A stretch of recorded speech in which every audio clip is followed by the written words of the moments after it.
Assalamualaikum warahmatullahi wabarakatuh. Selamat datang kembali di channel saya, Anissa Angelina. Sebelum lanjut, jangan lupa untuk klik tombol like, subscribe, dan komen. Semoga channel ini terus mengalami perkembangan. Konten kali ini kita akan membahas mengenai teori resepsi sastra. Resepsi berasal dari bahasa Latin yaitu recipiere, yang berarti penerima atau penyambutan pembaca.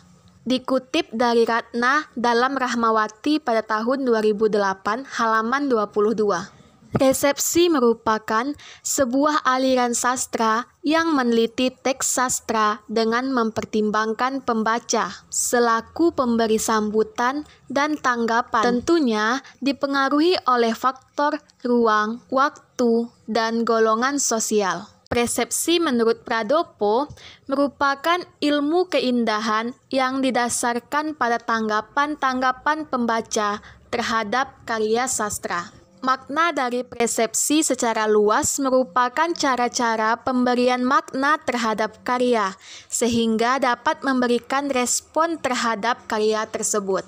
Sedangkan maksud dari penelitian persepsi menurut Endraswara yaitu sebuah penelitian tentang penerima atau penikmat karya sastra.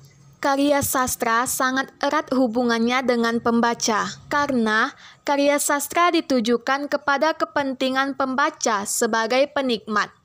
Selain itu, pembaca juga berperan untuk menentukan makna dari karya sastra, sehingga karya sastra tersebut memiliki nilai yang diberikan berdasarkan responden.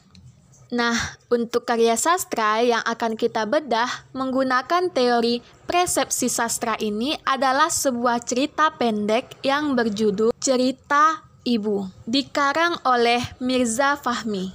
Untuk mengetahui penilaian pembaca mengenai unsur-unsur intrinsik di dalam novel ini, saya memberikan 10 soal yang berkaitan dengan isi cerpen kepada 10 responden dari berbagai kalangan, seperti pelajar, mahasiswa, dan pekerja swasta.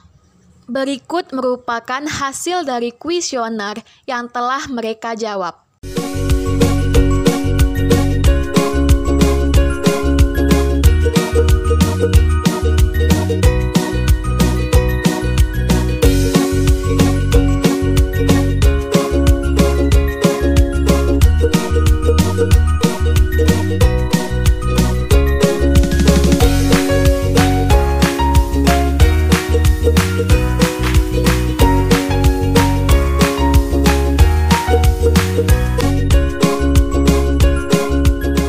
Pertanyaan pertama saya yaitu penilaian responden terhadap cerita.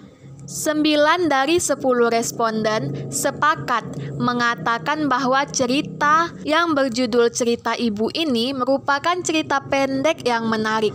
Dan 1 responden memberikan jawaban netral yang bisa diartikan sebagai kata mungkin, karena merasa bahwa cerita tersebut kaku dan monoton.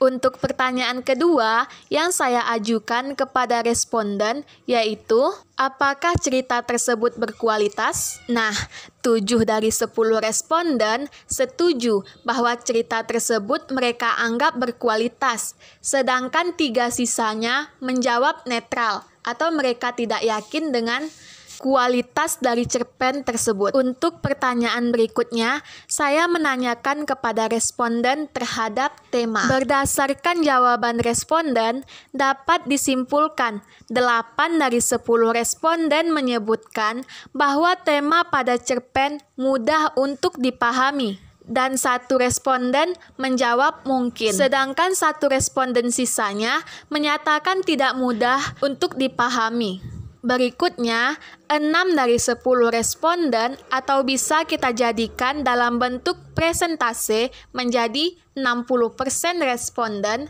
merasa tema cerita tersebut dapat menyimpulkan keseluruhan isi cerita. 20% menyatakan tema tidak dapat menyimpulkan keseluruhan isi cerita, dan 20% sisanya tidak yakin bahwa tema mampu menyimpulkan isi cerita tersebut. Pertanyaan berikutnya adalah, apakah tema tersebut ada dalam kehidupan nyata? Dapat kita lihat dari kuesioner, 9 dari 10 responden menyatakan ya, bahwa tema tersebut ada dalam kehidupan nyata, sedangkan satu lainnya ragu. Pertanyaan berikutnya berkenaan dengan alur cerita. Berdasarkan kuesioner yang saya sebar, 6 dari 10 responden memberikan pernyataan bahwa kaitan waktu dalam urutan latar peristiwa yang dikisahkan dalam cerpen jelas dan mudah dipahami. Sedangkan 2 berikutnya menjawab tidak, dan 2 responden lainnya ragu akan hal tersebut.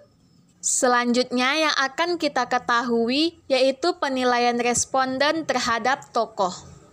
Seluruh responden setuju bahwa tokoh ibu penyabar, dan 6 dari 10 responden menyatakan tokoh aku nakal. 2 lainnya tidak yakin, dan 2 berikutnya menyatakan tidak nakal. Selanjutnya, resepsi terhadap latar.